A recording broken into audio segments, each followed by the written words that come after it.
Chapter 1 श्लोक 31 यही श्लोक रे अर्जुन भगवान श्रीकृष्ण कहते हे कृष्ण यही युद्ध में निज लोक मानकर बध कर ना मत कौ प्रकार मंगल देखा ना से कौ प्रकार विजय राज्य बा सुखर मु आशा रखी अर्जुनर मन में ता शत्रु मान प्रति दया भाव उत्पन्न होती से गोटे साधु परी बिहेव कर पुणी युद्ध क्षेत्र में जोठे ता शत्रु मान प्रति हिंसा भाव रखी मारे होता है ता संपर्क मान कथा छाड़ दियो ता शत्रु मानक से मारे नाराज बा राजी नहीं से कहूँ मु जंगल में जाकि जीवन बीतेदेवी भिक मागिकी जीवन बीतेदेवी किंतु युद्ध करी ना। अर्जुन क्षत्रिय क्षत्रिय हो से निजर जीवन निर्वाह करने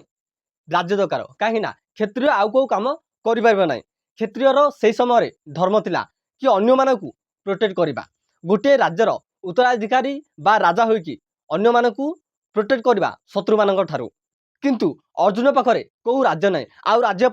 ताकू ता बंधु बांधव मान सहित युद्ध करके हरईकी राज्य आने पड़ो किंतु से यहाँ चाहू ना। अर्जुन भगवान श्रीकृष्ण को एमती कहीं कौच आग श्लोक जाना आम लाइफ एमतीका क्रिटिकल सिचुएसन आसी थाए जोटे आम जानी था कौन भूल कौन ठीक तथापि आम भूल खराब व्यक्तिर साथ दे था कहीं आम बैकअप माइंड चलता है फियर ऑफ लॉस माने मत कौ भी प्रकार लॉस होनी मेंटाली फाइनेंशियली